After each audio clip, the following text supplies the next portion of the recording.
시간이 되었습니다. 다 함께 마음을 모으시고 8월 14일 주일 2부 예배를 하나님 앞에 드리겠습니다.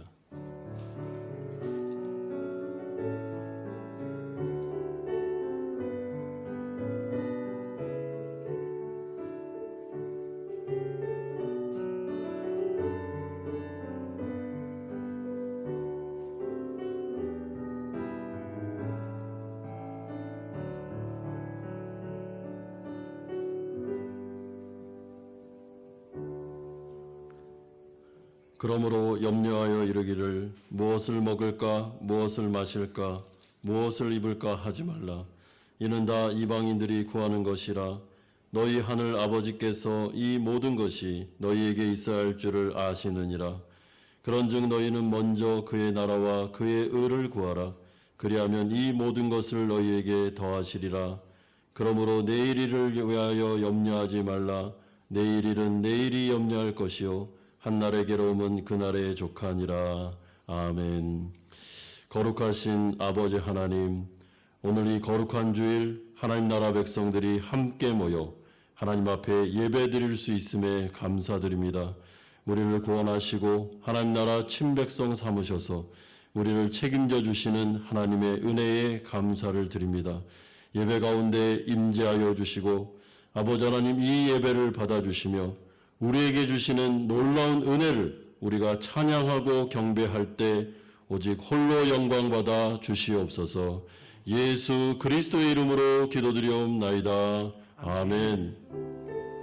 우리와 함께 하시는 우리 아버지 하나님 앞으로 우리가 한 걸음씩 나아가도록 하겠습니다.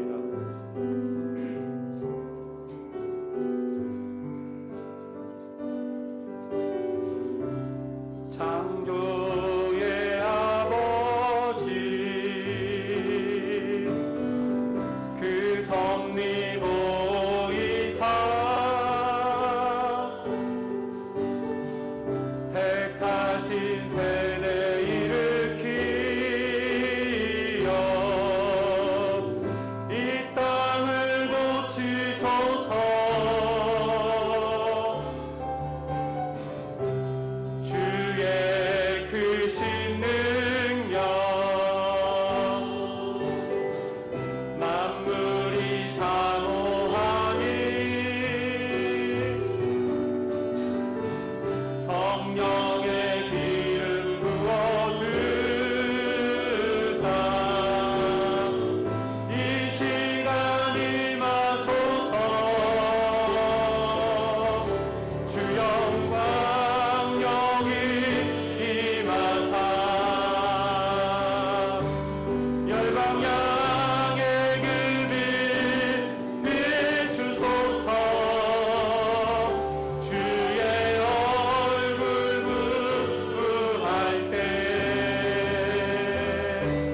주의 향기 머무소서. 열방의 통치자 열방의 통치자 세상이 보이라. 신실한 주의 약속으로 교회는 승리하리.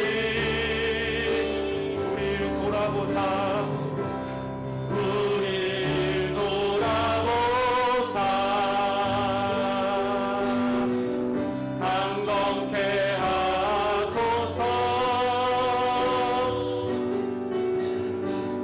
연약함 모두 벗어지고 승리케 하옵소서.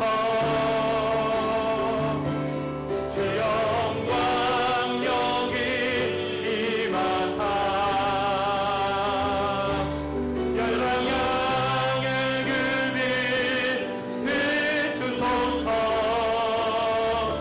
주의 얼굴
예배를 드리며 하나님께 나아가겠습니다.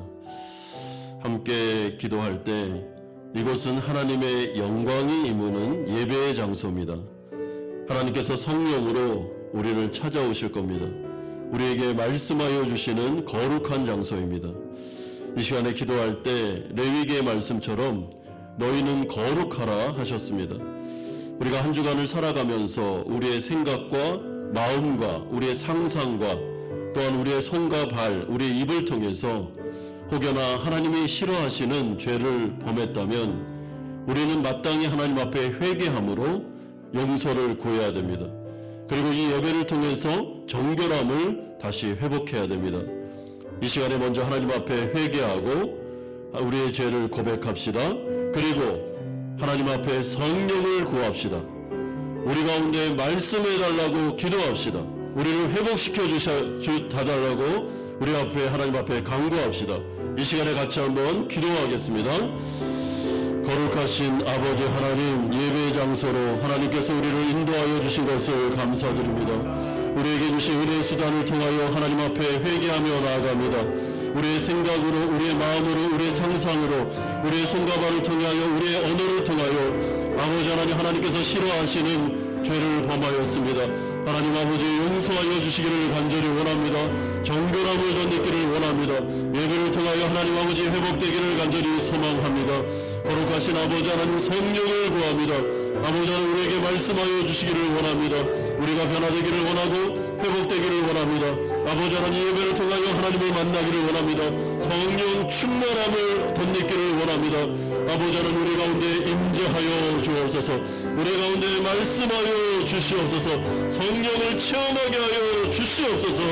아버지 살아있는 예배 되게 하여 주옵소서. 이 예배를 주장하여 주시고 주관하여 주시옵소서. 예수 그리스도의 이름으로 기도드리옵나이다. 아멘. 사도신경으로 신앙고백 드리겠습니다. 나는 전능하신 아버지 하나님 천지의 창조주를 믿습니다. 나는 그의 유일하신 아들 우리 주 예수 그리스도를 믿습니다. 그는 성령으로 잉태되어 동정녀 마리아에게서 나시고 본디오 빌라도에게 고난을 받아 십자가에 못 박혀 죽으시고 장사된 지 사흘 만에 죽은 자 가운데서 다시 살아나셨으며 하늘에 오르시어 전능하신 아버지 하나님 우편에 앉아 계시다가 거기로부터 살아있는 자와 죽은 자를 심판하러 오십니다. 나는 성령을 믿으며 거룩한 공교회와 성도의 교제와 죄를 용서받는 것과 몸의 부활과 영생을 믿습니다. 아멘. 다 함께 자리에 앉으셔서 301장 찬송 드리겠습니다.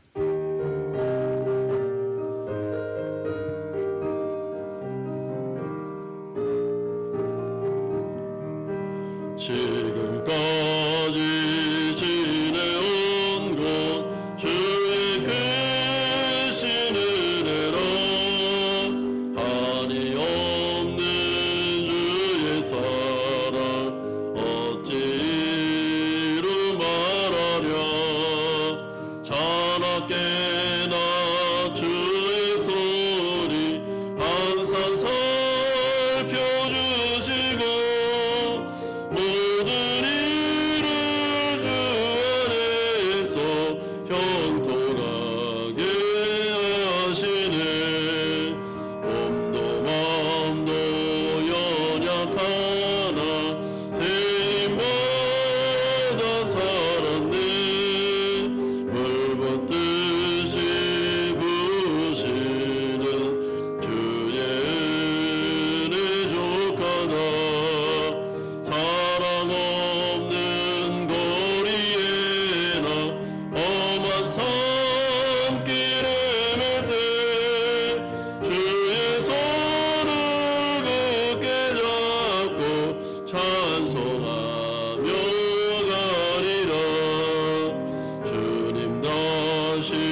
우리의 소망이요 언제나 우리의 힘이 되어 주시는 여호와 하나님을 찬양합니다. 한 주 동안 저희를 주님의 은혜 가운데 사랑으로 품어 주시고 거룩한 주일을 맞이하여 이 시간 주님 앞에 모여 찬양과 예배를 드리니 주님 기쁘게 받아 주시옵소서. 오늘 거룩한 예배를 통해서 우리의 귀가 열리고 주님의 음성을 듣고 주님을 만나고 성령 충만한 시간 되게 하여 주시옵소서. 주님, 오늘 이 시간 용서를 구하는 마음으로 우리의 뒤를 돌아보고자 합니다. 한 해를 시작하고 주님 앞에 바로 서겠다고 약속한 지가 엊그제 같은데 벌써 올 한 해의 중반이 훌쩍 지났습니다. 저희들이 살아온 생활 속에서 주님을 잊어버리고 그저 지나가는 세상 것들에 휩쓸려 너무 헛되이 살아가지는 않았는지요. 다시 한번 돌아보고 마음을 바로잡고 주님 앞에 바로 설 수 있도록 회개와 기도로 주님 앞에 내려놓으니 주님 저희를 불쌍히 여기시고 저희의 용서를 받아주시옵소서. 주님 여름을 맞이하여 많은 성도들이 한국 방문이나 각 지역에 휴가 중에 있습니다. 오고 가는 모든 일정들 주님께서 동행하여 주시고 성도님들 계획하는 일정 하나하나 인도하여 주시고 보살펴 주시옵소서. 이들이 휴식을 통해서 영육간에 더욱더 강건하도록 주님 능력의 에너지로 채워주셔서 올 남은 한 해 일정들을 주님의 힘을 받아 다시 힘차게 정진하도록 하여 주시옵소서. 바쁜 사업으로 쉴 틈 없이 일하는 직제들 있거든 주님께서 건강 하나하나 살펴주시고 심신이 지치지 않게 이루하시어 그들에게 평안을 허락하여 주시옵소서. 또한 어떤 상황에 있든지 항상 주님을 잊지 않고 기도를 통해서 헤쳐나가는 성령과 지혜로 충만한 성도들 되게 하여 주시옵소서.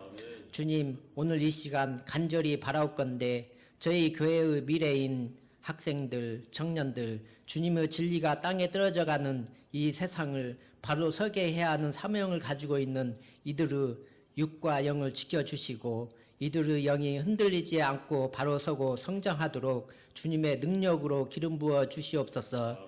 특히 사회생활의 독립을 준비하고 큰 꿈을 향해 열심히 노력한 우리 고3 학생들 하나하나 살펴주시고 그들이 그동안 준비해온 노력과 수고의 대가를 주님께서 큰 상으로 보답하시어 그들이 정말 뿌린 만큼 거두어 원하는 대학과 학과에 진학하여 훗날 요소에서 세상의 밝은 빛과 소금 같은 역할이 되도록 주님께서 인도하여 주시고 저희 또한 그들로부터 희망을 보게 하여 주시옵소서.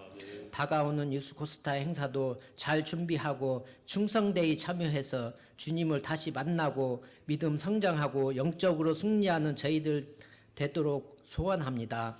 여기에 계신 우리 한마음 성도님들 마음도 하나하나 깊이 관여해 주시고 각자의 사업도 처음부터 끝까지 모두 간섭하여 주시고 우리들에게 부족한 부분이 있거든 채워 주시옵소서.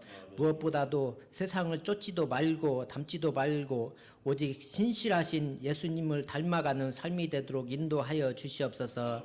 한마음 공동체를 위하여 각 부서에서 각 처소에서 섬기고 봉사하는 손길 하나하나 기억하여 주시고 그들의 마음도 늘 헤아려 주시고 복의 복을 더하여 주시옵소서.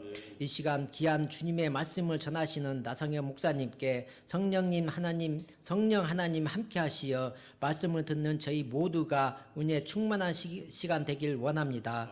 우리의 힘이 되신 예수님의 이름으로 기도합니다.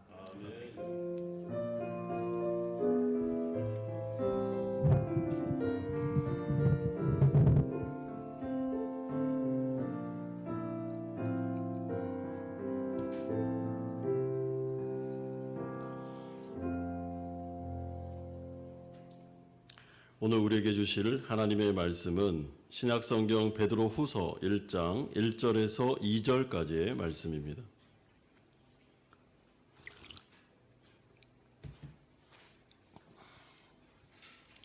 베드로후서 1장 1절에서 2절 두 절 말씀을 우리 함께 합독하겠습니다. 시작. 예수 그리스도의 종이며 사도인 시몬 베드로는 우리 하나님과 구주 예수 그리스도의 의를 힘입어 동일하게 보배로운 믿음을 우리와 함께 받은 자들에게 편지하노니 하나님과 우리 주 예수를 알므로 은혜와 평강이 너희에게 더욱 많을지어다. 아멘.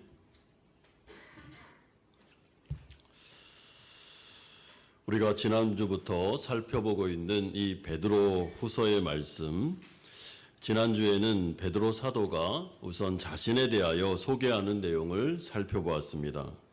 실수가 많았던 인간 시몬 베드로, 예수님과 자주 충돌하기도 하고 3번씩이나 부인했던 그가 어떻게 해서 반석과 같은 흔들림 없는 믿음을 가진 하나님 나라 백성이 되었는지를 우리는 살펴보았습니다. 그것은 예수님과의 인격적인 만남과 예수님을 향한 분명한 신앙 고백, 그리고 그것을 통한 성령의 내주하심을 통해서 가능했습니다. 그리고 이것이 바로 복음의 능력임을 우리는 알게 되었습니다. 그렇다면 이러한 변화와 회복은 오직 베드로에게만 나타나는 것일까? 그렇지 않습니다. 모든 하나님 나라 백성들, 예수님을 인격적으로 영접하여 성령이 내주하시는 자들에게는 동일한 변화와 동일한 일들을 경험할 수 있음을 우리에게 말씀해 줍니다. 따라서 베드로후서는 진짜 복음이 무엇이고 그 복음의 능력이 어떤 것인지를 우리에게 알려주고 있습니다. 이런 점에서 모든 인류에게는 소망이 있습니다. 복음을 듣고 그 복음의 능력을 체험하기만 하면 됩니다. 아무런 자격이나 출신 성분이나 능력이나 자질 전혀 상관없습니다. 복음을 믿는 모든 자들에게는 베드로와 같은 변화, 반석과 같은 인생, 그것이 은혜로 우리에게 주어지고 있음을 우리에게 말씀하고 있습니다. 그래서 하나님과의 바른 관계를 통해 아무리 이 세상이 불안하고 두렵다 할지라도 오직 믿음으로 그 모든 것을 이겨낼 수 있다라고 말씀합니다.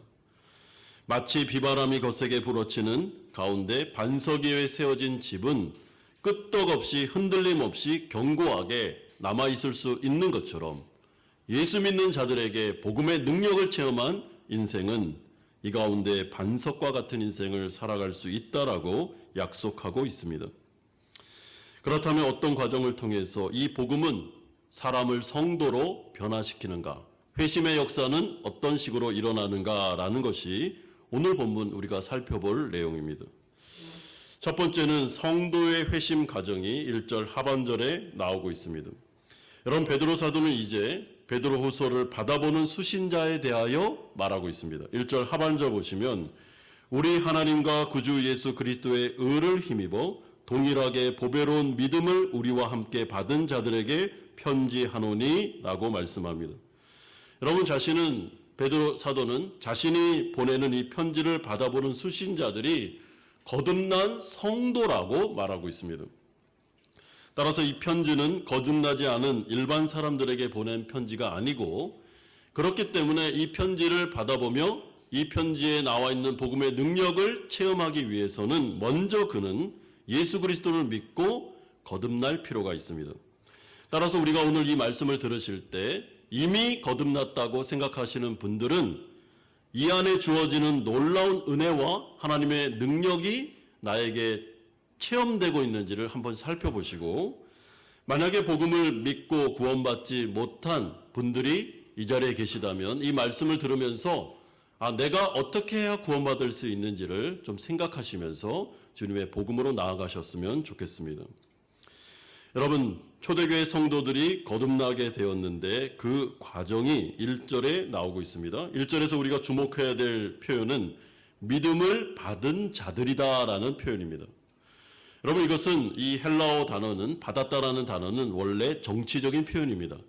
그러니까 어떤 사람이 지위가 높은 사람으로부터 특정한 지위와 직무를 할당받았다라고 할 때 사용하는 단어입니다. 따라서 이것은 쟁취하는 것이 아닙니다. 지명하여 부름받은 자에게 위에 있는 사람이 주는 것을 말합니다. 따라서 오늘 본문은 성도가 회심하여 하나님 나라 백성이 되는 출발점에 대해서 하나님의 부르심, 하나님의 은혜의 관점에서 설명합니다. 그러므로 내가 믿었지만 스스로 믿은 것이 아니라 하나님께서 나에게 믿음을 주셔서 믿게 되었습니다 라고 하는 것이 거듭난 성도의 정확한 신앙 고백입니다. 그리고 이것은 모든 성도가 거듭나는 과정으로 신비스러운 하나님의 인도하심의 결과입니다. 예컨대 대부분의 출발점은 내 마음의 변화로부터 시작되는데 내 힘으로 감당할 수 없는 어려움이나 고난의 순간이 왔을 때 겸손하게 나의 그 어려운 문제에 대해서 고민하기 시작하고 생각하기 시작하는데 그것 역시 성령의 은혜입니다. 때로는 어떤 계기로 인생의 허무함과 죽음에 대하여 두려움을 갖기도 합니다. 생전 처음 하나님에 대해서, 기독교에 대해서, 복음에 대해서 생각해 본 적이 없는데 죽음에 대해서 또한 여러 가지 상황에 대해서 진지한 고민이 시작됩니다. 그리고 그런 과정을 통해 사람을 통해 복음을 듣게 하십니다. 여러분, 복음의 핵심은 이런 것입니다. 하나님을 떠난 인생은 불안하고 불안할 수밖에 없다. 그리고 그 결과는 영원한 심판이며 여태까지 하나님을 인정하지 않고 그분을 왕으로 주인으로 모시지 않은 삶을 청산하고 예수 그리스도를 나의 구주로 영접하면 영생이 주어지고 하나님이 그의 전 인생을 책임져 주신다라는 것이 복음의 핵심입니다. 그런데 이런 복음을 들을 기회가 생기는데 정말 이상한 일이 벌어지는데요. 여태까지는 그토록 복음을 들어도 거부하는 반응만 생겼습니다. 교회에 대해서는 교자도 듣고 싶지 않았습니다. 딱 질색이었습니다. 그런데 어떤 과정을 통해서 이루어진지는 모르겠지만 내가 복음을 듣는 순간 아멘 하는 마음이 생기는 것입니다. 그렇게도 믿을 수 없었고 그렇게도 인정할 수 없었는데 여러 가지 고난과 어려움이 오고 마음에 낙심이 되며 또한 허무함과 죽음에 대한, 인생에 대한 본질을 자꾸 생각하게 되면서 복음을 들었을 때 마음이 열리게 되면서 하나님, 제가 교만했습니다. 하나님을 제가 마음으로 영접합니다라는 믿음이 우리에게 주어지는 것입니다. 여러분, 이것은 성경에 따르면 하나님께서 나에게 믿음을 선물로 주심으로 그 내 안에 주어진 믿음이 역사하여 마음을 열고 그리스도를 영접하는 과정을 의미합니다.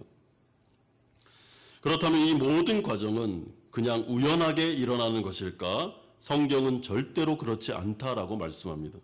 모든 것이 다 하나님의 선택이며 계획이며 섭리하심입니다. 그래서 대부분의 구원을 받은 성도들을 이렇게 만나보면 정말 이상한 일들이 우연스럽게 자신에게 일어났는데 우연치고는 너무 필요한 것 같았습니다 라는 이야기를 해주는 것을 듣게 됩니다. 하나님께서 나의 상황을 어렵게 하셨습니다. 내 마음을 진지하게 하셨습니다. 그리고 주위에 복음을 들려주는 사람이 자꾸만 주위에 생겨나게 되었습니다. 그리고 우연찮게 어떤 사람을 통해 교회를 나가게 되었습니다. 그리고 그 가운데 복음을 듣게 되었는데 이상하게 마음이 움직이기 시작했습니다. 그 말씀이 나의 말씀으로 들리기 시작했습니다. 그리고 어느 순간에 내 마음이 열리면서 아멘, 그렇군요 라는 마음이 생기게 되었습니다.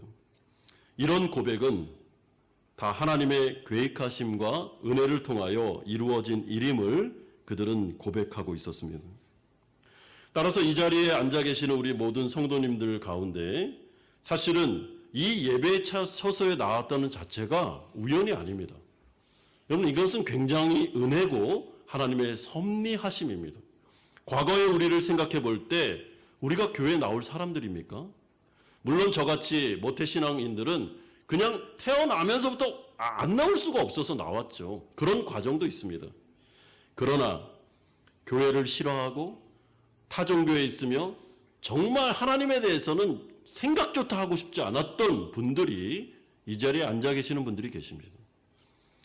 그러면 그 모든 과정들은 어떻게 해서 일어난 것입니까? 우연히 그래서 이렇게 온 것입니까? 그렇지 않다라고 말씀합니다.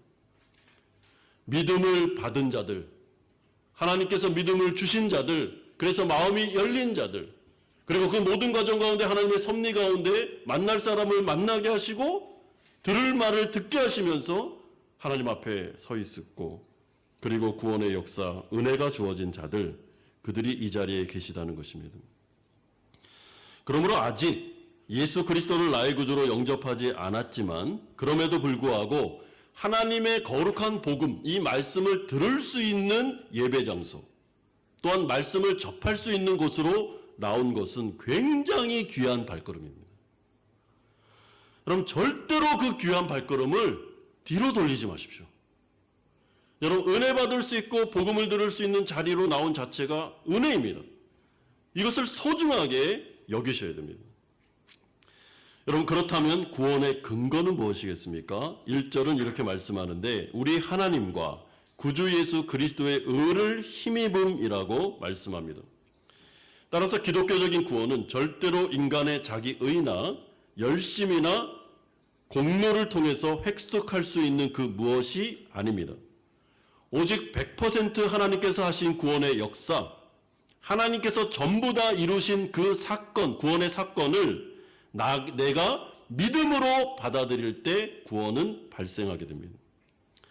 예수 그리스도의 십자가의 죽음과 부활의 역사가 나의 죄로 인한 것임을 우리가 깨닫고 그분 앞에 죄인됨을 인정하고 무릎 꿇었을 때 예수 그리스도께서 십자가 공로를 통해 획득하신 그 의를 믿음을 통하여 우리에게 전가시켜 주심으로 우리에게 발생하는 것, 이것이 바로 구원의 역사입니다.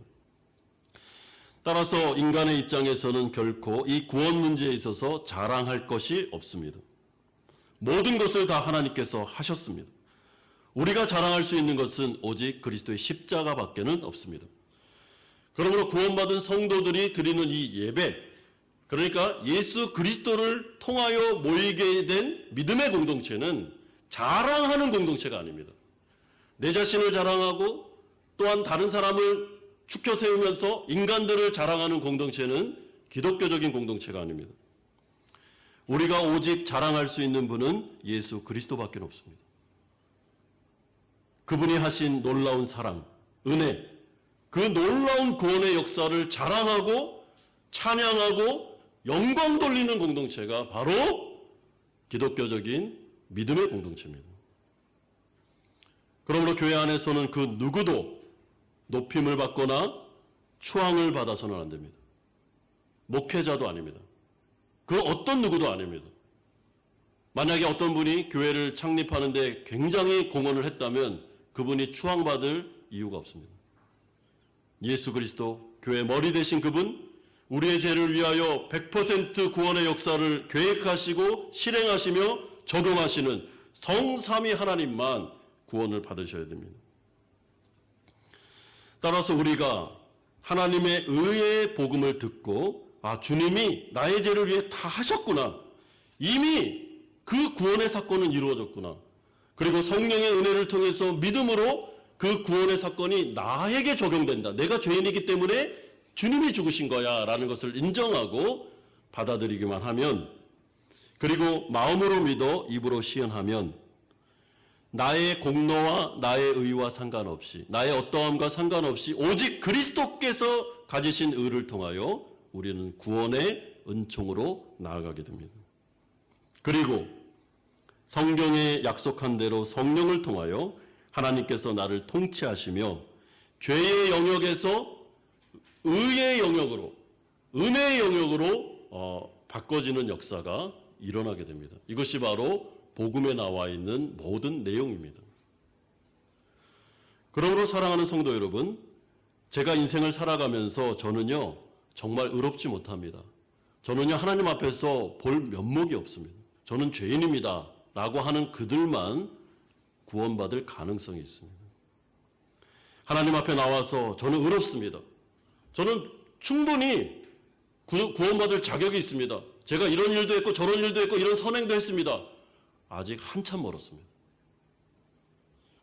하나님 앞에서 자기를 부인하고 저는 철저한 죄인입니다, 그래서 십자가 공로에는 제가 의지할 만한 의가 없습니다 라고 겸손하게 나아갈 때 그 사람은 구원받을 수 있습니다.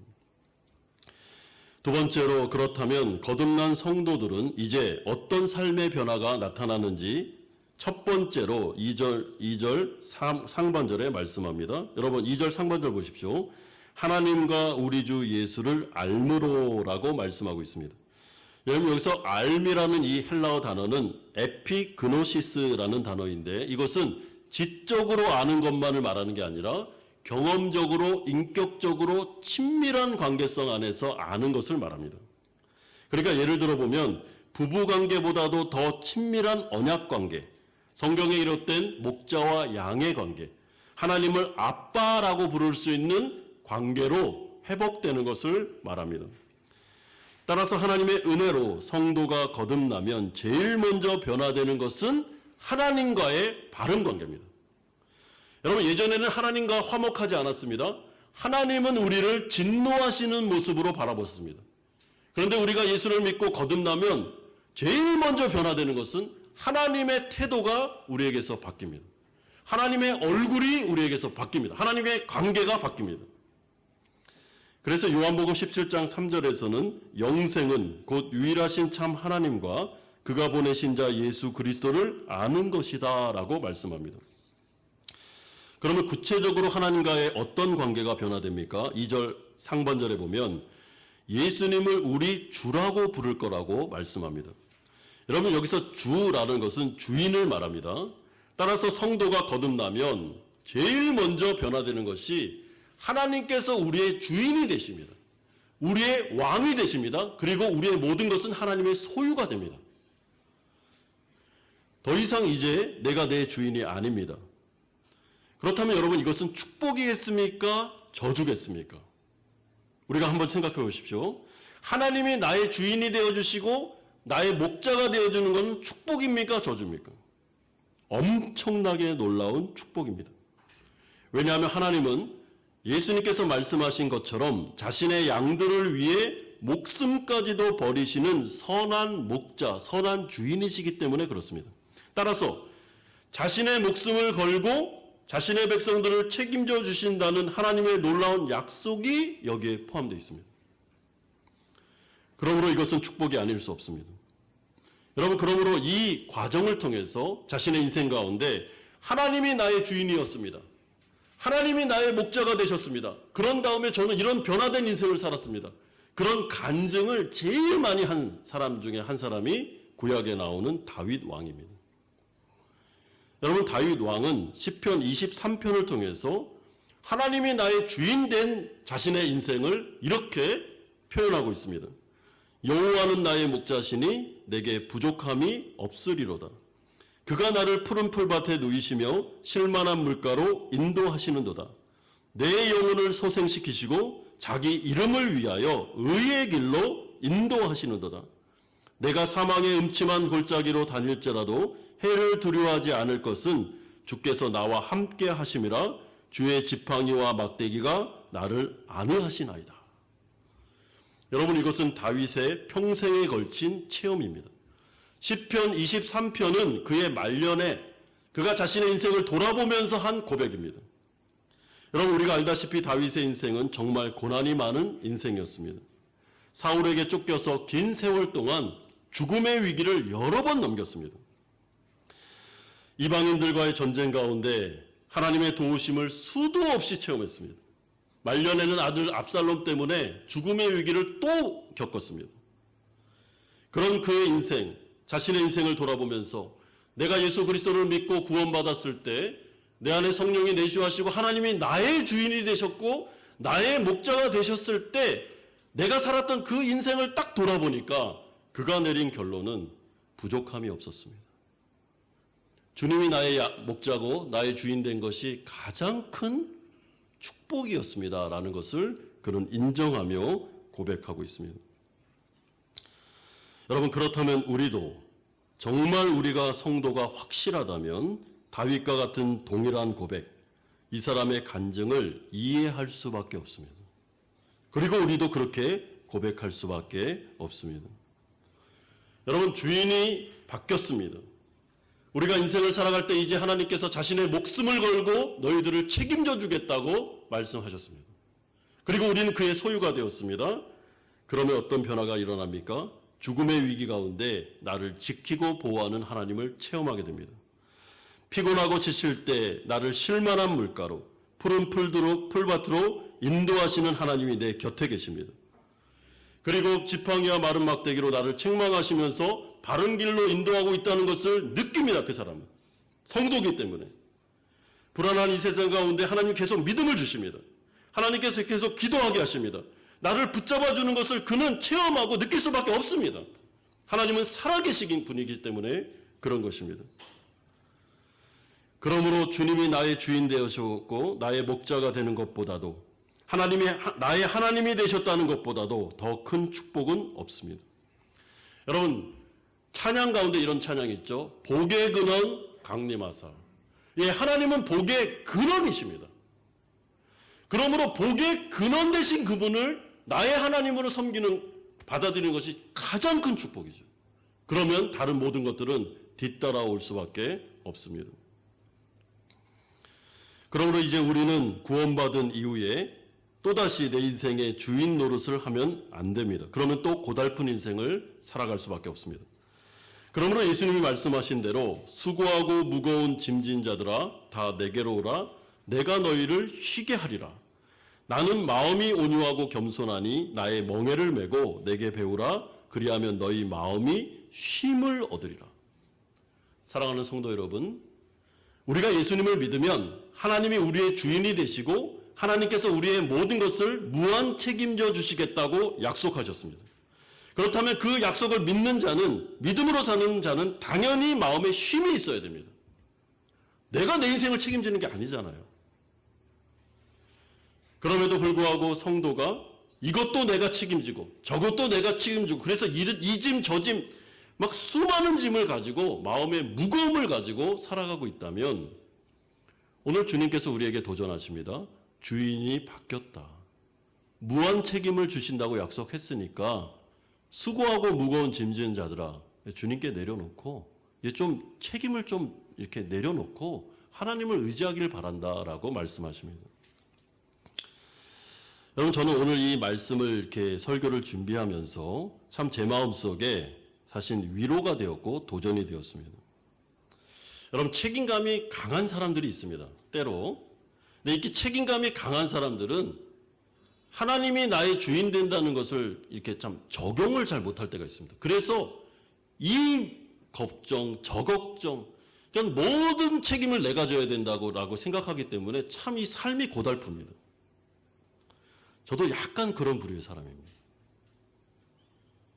그런데 이 말씀을 준비하다 보니까 이게 참 진짜 교만이구나 라는 것을 알게 되었습니다. 하나님의 절대 주권이 있고 주님께서 우리의 주인이 되셨고 목자가 되셨고 그리고 하나님께서 책임져 줄 거다라는 믿음을 가졌다면 무엇을 먹을까 무엇을 입을까 염려하기보다는 오늘 하루를 믿음으로 살고 미래는 또 주님께 맡기고 하나님께서 책임져 주시고 역사하실 것을 믿고 그분의 주인됨을 믿고 내가 주인된 자리에서 내려와서 종의 위치에서 그분을 따라가는 것이 맞다라는 생각을 하게 되었습니다. 그러므로 성도에게 일어난 첫 번째 변화는 하나님과의 관계의 변화, 그분이 우리를 책임져주는 주인이 되신 것입니다. 그러므로 나의 생명, 나의 인생, 가족과 자녀, 사업의 문제, 먹고 사는 문제와 하나님의 나라, 교회, 이 모든 것, 우리가 다 걸쳐있는 그 모든 관계성 안에 있는 모든 일들에 대해서 하나님의 주대심을 인정하십시오. 하나님의 주권을 인정하셔야 됩니다. 하나님이 주인이십니다. 저는 종입니다. 주님이 하신 일을 하겠습니다. 그리고 주님은 우리를 책임져 줄 것을 믿습니다. 이 고백이 나와야 됩니다. 저는 어제 설교를 준비하다가 하나님 앞에 고백했습니다. 하나님, 우리 사이공 한마음 연합교회의 주인은 하나님이십니다. 네, 하나님이 주인이십니다. 우리는 종입니다. 그러므로 주님이 하라는 일을 하겠습니다. 믿음으로. 하나님께서 책임져 주실 것을 믿습니다. 라고 나아가는 것입니다. 마지막 세 번째로 성도들에게 일어난 두 번째 변화가 있는데 그것은 은혜와 평강의 나라로 소속이 옮겨진 것입니다. 2절 하반절에 보십시오. 은혜와 평강이 너희에게 더욱 많을지어다 라고 말씀합니다. 여러분, 이것은 이렇게 기도하는 내용, 축복하는 내용이기도 하지만은 사실은 이것은 약속의 내용입니다. 그러므로 더욱 많을지어다라는 이 말 속에는 은혜와 평강이 이미 주어짐을 우리에게 알려주고 있습니다. 그리고 더욱 많을지어다라는 말은 차고 넘친다, 계속 증가한다라는 뜻입니다. 무엇이 말입니까? 하나님께서 주시는 은혜와 평강이 하나님을 믿은 성도들에게는 계속해서 증가하면서 부어지기 시작할 거다라는 약속입니다. 그렇다면 과연 은혜라는 것이 무엇일까? 이 은혜라는 신학적인 의미를 제가 정의 내려드리겠습니다. 이런 뜻입니다.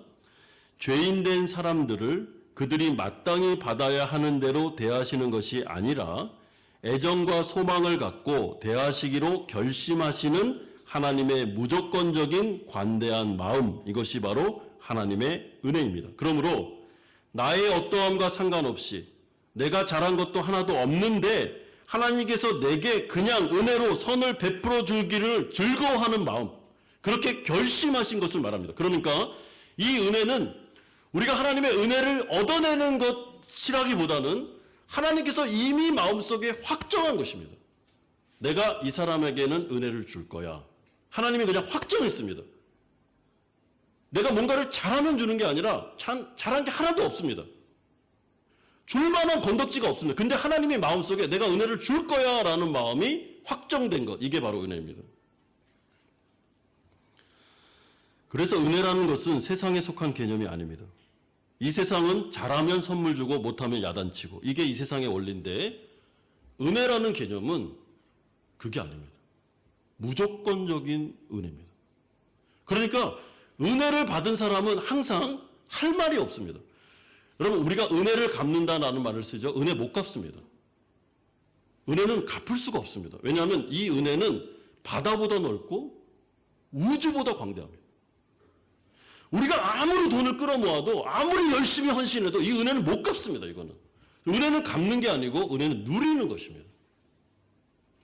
하나님이 그냥 주시는 것을 받아들이고 수용하고 누리는 것입니다. 그리고 우리가 해야 될 일은 은혜를 갚는 게 아니라 그 은혜 받은 자로서 하나님을 찬양하는 것입니다. 하나님께 영광 돌리는 것밖에 할 게 없습니다. 내가 은혜 받을 자격이 없다는 걸 알기 때문에 그렇습니다. 하나님께서 주시는 평강이라는 이 신학적인 개념은 이런 뜻입니다. 우리의 불순종에 대한 하나님의 정당한 분노가 가라앉혀져서 죄인된 우리가 하나님과의 평강을 누리는 관계성 안으로 들어간 상태를 말합니다. 하나님과의 관계가 달라졌습니다. 화목하게 되었습니다. 이제는 하나님을 우리가 아빠라고 부를 수 있습니다. 이게 평강입니다. 그런데 사도 베드로가 지금 기도하고 있는 내용이 뭐냐면, 하나님, 이 베드로후서를 받아보는 초대교회 성도들 너무나도 많은 고난과 어려움과 위기 가운데 있습니다. 하나님께서 이들을 은혜로 구원하셨습니다. 성도가 되었습니다. 그래서 그들이 은혜의 나라로 들어갔습니다. 그런데 주님, 제가 원하는 것은 더 큰 은혜를 주십시오. 이들에게 은혜가 막 강같이 흘러넘치게 하여 주옵소서. 은혜의 파도. 여러분, 은혜의 파도란 말을 들었죠? 이들이 하나님이 주시는 은혜 때문에 막 파도 타기를 하듯이 그런 은혜를 충만하게 주시기를 원합니다. 그게 제가 기도하는 것입니다. 라고 말하고 있습니다. 왜냐하면 사도 베드로도 은혜를 받았고 은혜가 뭔지를 알기 때문에 그렇습니다. 여러분, 성도가 이 세상을 살아가는 것은 자신의 재능과 노력과 그 어떠함으로 살아가지 않습니다. 우리는 성도가 이 세상을 살아가는 것은 하나님의 은혜로 살아갑니다. 알 수 없는, 이해할 수 없는 일들입니다. 그래서 하나님의 은혜를 경험한 성도들은 똑같이 어떤 고백을 하냐면, 이거는 내가 한 것이 아닙니다. 하나님이 하셨습니다. 그래서 제가 사실 드릴 말씀이 별로 없습니다. 저는 하나님을 찬양하고 하나님을 자랑할 수밖에 없습니다. 100% 하나님께서 하신 것입니다 라는 것을 고백합니다. 그리고 100% 우리는 그걸 공감합니다. 그렇다면 하나님의 은혜와 평강은 우리의 구원받았을 때뿐만 아니라 구원받은 성도 가운데 이제 구원을 통해 시작되었는데, 그 시작된 은혜가 어떻게 성도 가운데 확장되며 역사하는지를 여러분 우리는 기억해야 됩니다. 하나님의 은혜와 평강은 고난 중에 있는 성도의 마음을 믿음으로 붙잡아 줍니다. 하나님의 은혜는 나의 믿음이 계속해서 성장하도록 이끌어주는 능력입니다. 하나님의 은혜는 나의 미래와 진로를 인도합니다. 하나님의 은혜는 나의 사업이 하나님의 사업으로 세워지게 하십니다. 하나님의 은혜는 우리 가정에 먹을 것과 입을 것을 끊이지 않게 공급해 주십니다. 하나님의 은혜는 만날 사람을 만나게 하십니다. 하나님의 은혜는 기가 막힌 기적을 체험하게 하십니다. 하나님의 은혜는 우리의 인생을 끌고 갑니다. 하나님의 은혜는 우리 가운데 모든 것을 이루십니다. 이것을 믿는 자들, 이것을 경험하는 자들, 그들이 성도입니다. 그러므로 사랑하는 성도 여러분, 우리가 성도가 된다는 것, 하나님 나라 백성이 된다는 것은요, 돈으로 환산할 수 없는 은혜입니다. 이제 은혜가 왕노릇하는 곳으로 가게 됩니다. 이상한 일이 계속 벌어집니다. 과거에는 예수 믿기 전에는 늘 그런 두려움에 휩싸여 있었습니다. 내가 잘못하면 벌 받을 거야. 나는 진짜 벌 받아서 이제 사업도 망하고, 그래서 늘 불안해가지고 막 점을 치러 가기도 하고 다른 막 미신을 의지했습니다. 예수 믿고 난 다음에 은혜의 나라로 딱 오는데, 이 은혜의 나라는 은혜가 왕노릇하는 나라이기 때문에 진짜 이렇게 표현하면 될지 모르겠는데, 정말 내가 생각해도 이거는 나는 지금 벌 받아야 돼 라고 하는데 은혜가 옵니다. 그래서 어떻게 정리가 안 되고 표현이 안 됩니다. 이거는. 그게 바로 은혜의 나라입니다. 하나님 앞에 나와서 하나님 잘못했으면 또 은혜가 임합니다. 하나님 불쌍히 여기시면 또 은혜가 임합니다. 은혜가 나를 붙잡고 있다는 걸 느낍니다. 은혜가 나를 이끌어가고 있다는 걸 느낍니다. 이 사람은. 그게 성도입니다. 그러므로 은혜를 받은 은혜 안으로 들어간 성도들이 마땅히 해야 되는 인생의 삶은 히브리서 4장 16절과 같이, 그러므로 우리는 긍휼하심을 받고 때를 따라 돕는 은혜를 얻기 위하여 은혜의 보좌 앞에 담대히 나아가야 됩니다. 여러분, 여기서 중요한 게 담대하다라는 것인데, 과거에는 하나님의 보좌 앞으로 담대하게 갈 수가 없었습니다. 우리 죄인이기 때문에. 그러나 예수 그리스도의 피를 의지하여 그의 공로를 힘있게 됐을 때 하나님과의 관계가 변화되면서 그분을 아빠, 아버지라고 부를 수 있게 되면서 그 보좌가 저주의 보좌가 아니라 은혜의 보좌로 바뀌었습니다. 그래서 히브리서 저자가 성도들에게 지금 하고 있는 말이 무엇인가 하면, 하나님의 보좌로 나아갈 때는 머뭇머뭇하지 말라는 것입니다. 네가 잘못했고 죄를 졌어도 그 보좌가 은혜의 보좌로 바뀌었잖아, 그리스도로. 그러니까 어떻게 해요? 죄를 짓고 넘어지면 넘어졌을 때 더욱더 하나님의 은혜 앞으로 막 담대히 나아가서 회개하고 다시 은혜를 달라고 기도하면 또 은혜가 부어진다라고 약속하고 있습니다. 왜냐하면 야고보서 4장 6절의 말씀처럼 겸손한 자들에게 더욱 큰 은혜를 주시는 분이 하나님이시기 때문에 그렇습니다. 그러므로 사랑하는 성도 여러분, 우리가 예수를 믿고 성도가 된 가장 큰 특징 중에 하나는 우리가 이제 하나님의 은혜와 하나님의 평강의 자리로 소속이 옮겨졌다는 것입니다. 그리고 이 소속이 옮겨진 것은 옮겨졌다가 또 취소됐다가 은혜의 보좌로 들어갔다가 나왔다, 이게 아닙니다. 여러분, 한 번 소속이 옮겨지면 끝입니다. 거기서부터 저주의 나라로 가지 않습니다. 그러므로 로마서 8장 1절에서 결코 정죄함이 없다라고 선언하십니다. 그러니 이해가 되는 이게, 여러분 이게 이해가 되십니까? 저는 이해가 잘 안 됩니다, 사실은. 하나님의 은혜는 이해할 수 없습니다. 이거는 이 세상의 논리와 이 세상의 개념이 아닙니다. 인과응보도 아니고 잘하면 칭찬받고 못하면 저주받는 그런 논리가 아닙니다. 이거는 이 세상에 속한 논리가 아닙니다, 여러분. 하나님의 은혜는 그냥 한이 없는 은혜입니다, 무조건적인. 그래서 성도가 되어 그 자리로 가면 그때부터는 계속 어안이 벙벙합니다. 이게 뭐지? 또 은혜가 옵니다. 이게 뭐지? 또 기적이 일어나요. 내가 아무리 생각해도 잘한 게 없는데 이게 뭐지? 이게 뭐지? 도대체 하나님의 은혜는 어느 정도까지 이게 분량이 있기 때문에 이런 일이 벌어지지? 그때 주님께서 하시는 말씀이 시작에 불과하다. 너 지금 은혜 안으로 들어왔는데 그 은혜는 맛보기야. 이제부터는 은혜가 막 차고 넘칠 거야. 기대해라. 그리고 우리가 죽어 하나님의 나라로, 영원한 나라로 딱 들어가면 그때부터는요, 이제 은혜의 바다로 그냥 빠지는 겁니다, 이렇게.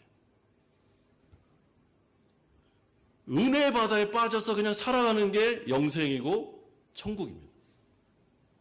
그리고 그때는 눈물도 아픔도 아무것도 없는 진짜 하나님의 은혜로 들어가게 됩니다.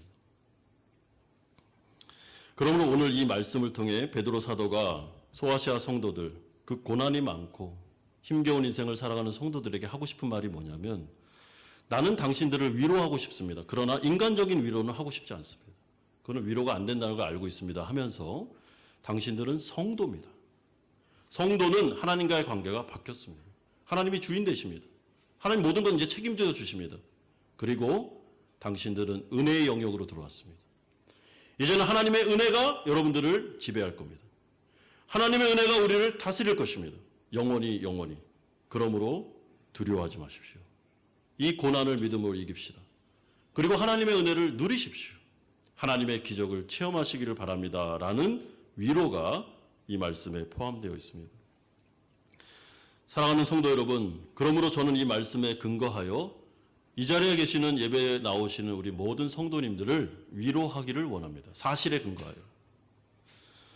여러분들이 예수 그리스도를 믿고 하나님 나라 백성이 된 것이 확실하다면 이제는 여러분들의 인생을 하나님이 책임져 주실 것입니다. 믿으십니까? 믿으십니까? 예, 아멘입니까? 한두 것만 책임지고 이건 네가 책임져 이런 거 없습니다. 하나부터 10까지 다 하나님의 무한 책임은 하나님께서 무한 책임을 지십니다. 그리고 우리는 믿고 따라가면 됩니다. 두 번째는 이제 여러분들에게는 하나님의 은혜가 계속해서 차고 넘치는 일들이 일어날 것입니다. 내가 이해할 수 없는 일들이 일어날 겁니다. 그리고 그것은 시작에 불과합니다.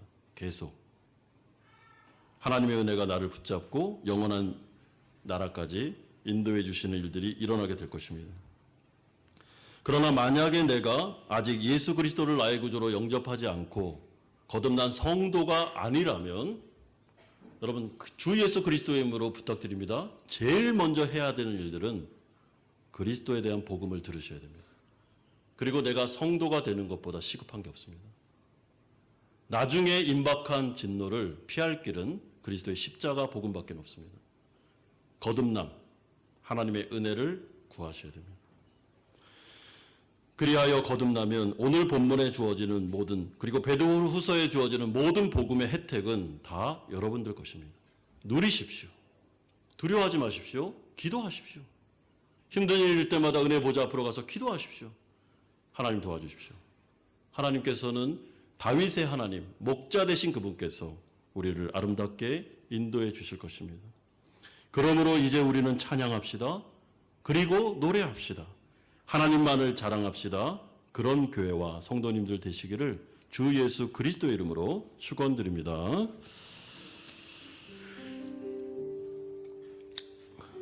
우리 들은 말씀 생각하면서 우리 좀 다짐하는 기도 드렸으면 좋겠습니다.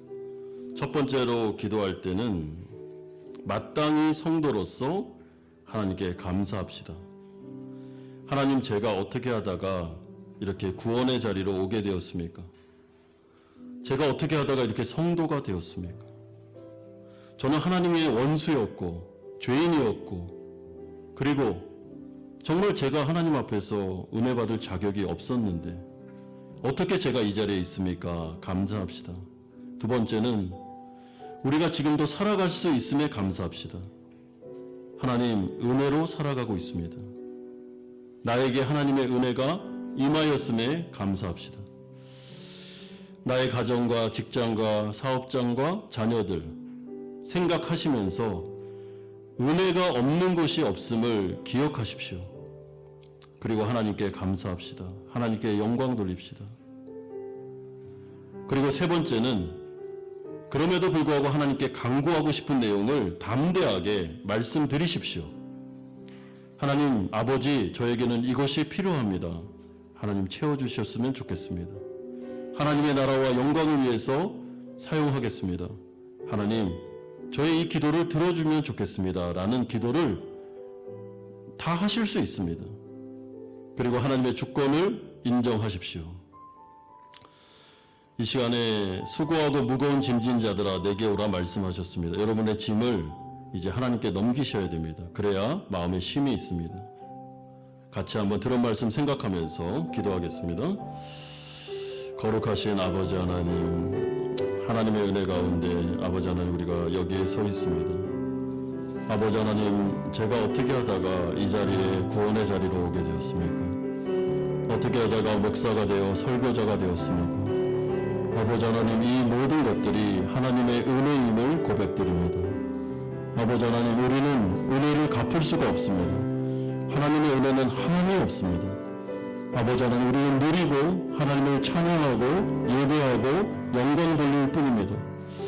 아버지 하나님, 나를 구원하여 주셨고 지금까지 인도하여 주셨고 이 자리에 있게 하여 주신 하나님의 은혜에 감사드립니다. 하나님을 찬양합니다. 하나님의 이름을 높여드립니다. 아버지 하나님, 그러나 주님의 은혜는 한이 없으시며 더욱더 차고 넘칠 것이며 하나님의 기적의 역사가 계속해서 일어날 것임을 오늘 말씀해 주셨사오니 하나님 아버지 두려워하지 않게 해주시고 하나님을 의지하면서 걸어가게 하시고 하나님의 하시는 일들을 목격하게 하시고 아버지의 나라와 그의 의를 위하여 살아가게 하여 주시옵소서.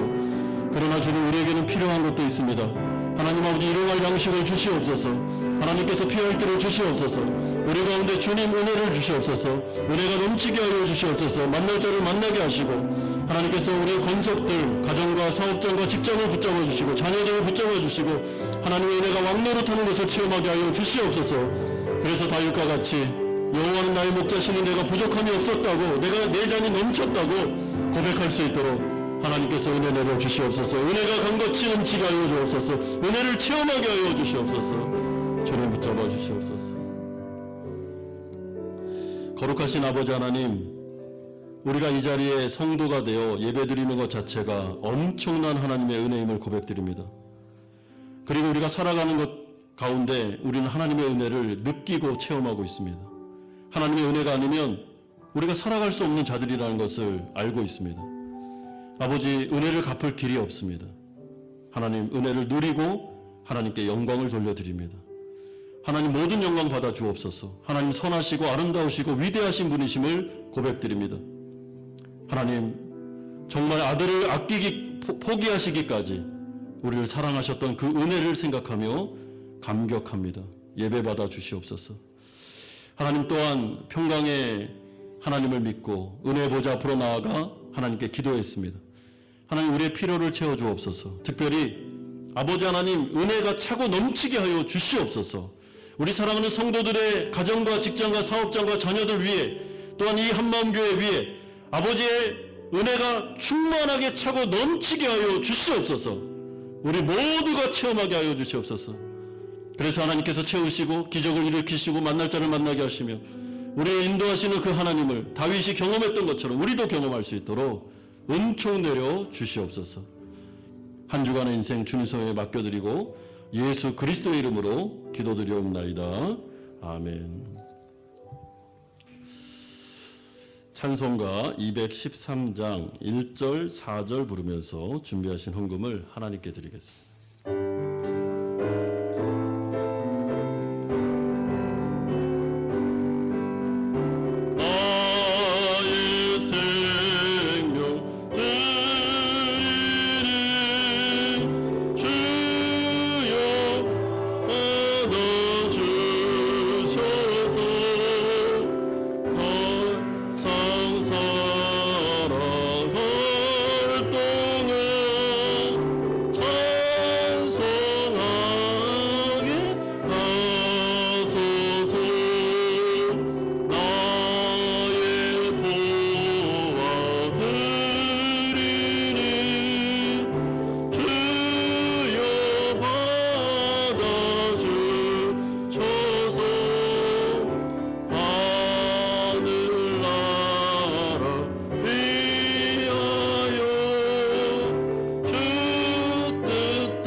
거룩하신 아버지 하나님, 하나님의 은혜에 감사드립니다. 감사드리는 마음으로 11조로 주일헌금으로 또한 감사헌금으로 목적이 있는 헌금을 드립니다. 이 헌신을 받아주시고 하나님의 나라를 위하여 아름답게 사용하여 주시옵소서. 아버지 하나님, 우리 사랑하는 권속들 이들의 가정과 직장과 사업장을 붙잡으시고 아버지께서 책임져 주실 것을 믿습니다. 이 어려운 상황 속에서도 피할 길을 주시고 일용할 양식을 주시고 만나 매출하기를 허락하여 주시옵소서. 심은 대로 걷게 하시며 아버지 하나님 정말 긍휼을 베풀어 주시옵소서. 몸과 마음이 아픈 우리 성도들 어루만져 주시되 주 예수 그리스도의 이름으로 안수하여 주셔서 치료와 회복의 역사가 나타나게 하여 주시고 고난 중에 믿음을 지키며 걸어가게 하여 주옵소서. 우리 사랑하는 자녀들 아버지 하나님 믿음으로 성장하게 하시고 특별히 이들의 길을 열어주시며 정말 예배에 빠지지 않고 잘 신앙생활할 수 있도록 은총 내려주시고 특별히 고3 친구들의 진로를 인도하여 주시옵소서. 예수 그리스도의 이름으로 기도드리옵나이다. 아멘.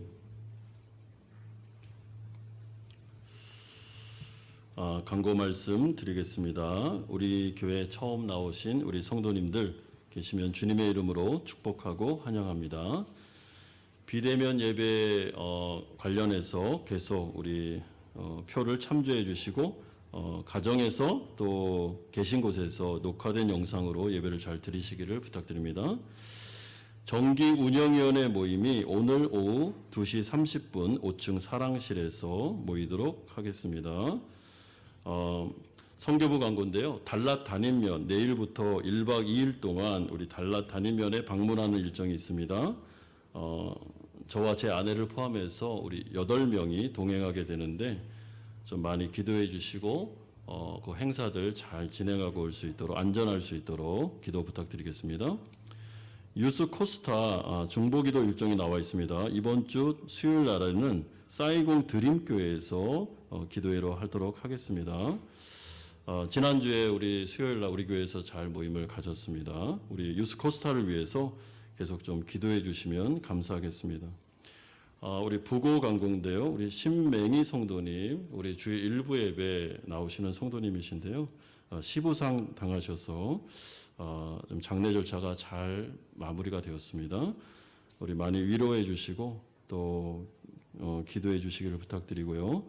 정말 이 가정이 정말 이 기간을 통해서 또 하나님의 은혜가 많이 임할 수 있도록 우리 신맹희 성도님 좀 위로해 주시면 감사하겠습니다. 우리 옆에 있는 분하고 한번 오늘은 인사하고 우리 축도로 예배를 마치면 좋겠는데요. 이렇게 축복하면 좋겠습니다. 은혜와 평강이 더욱 넘치기를 바랍니다. 시작. 다 같이 일어나셔서 주기도문 찬양하고 축도로 예배를 마치겠습니다.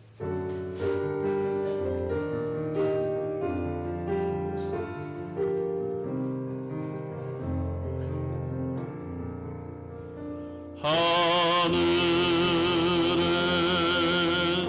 계신 아버지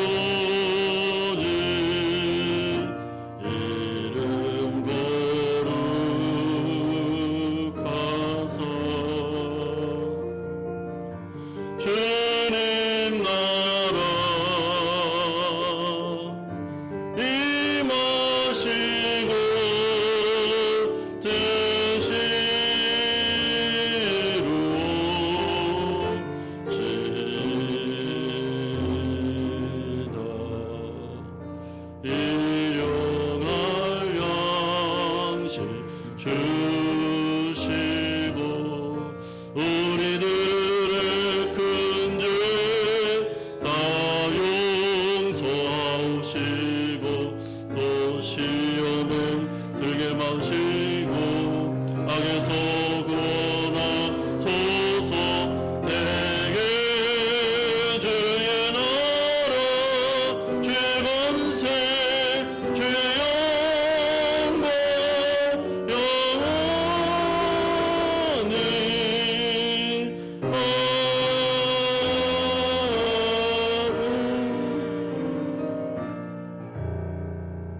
이제는 우리 주 예수 그리스도의 은혜와 하나님 아버지의 사랑하심과 성령 하나님의 교통 충만하심이 성도로서 믿음으로 은혜 가운데 이 세상을 살아 하나님의 은혜와 평강을 충만하게 누리기를 소망하는 사랑하는 성도님들의 머리 위에와 이들의 가정과 직장과 사업처 위에 자녀들과 선교사님들 머리 위에 시부상을 당하여 위로가 필요하신 신맹이 성도님과 유가족들 머리 위에 이제부터 영원토록 함께 있을지어다. 아멘.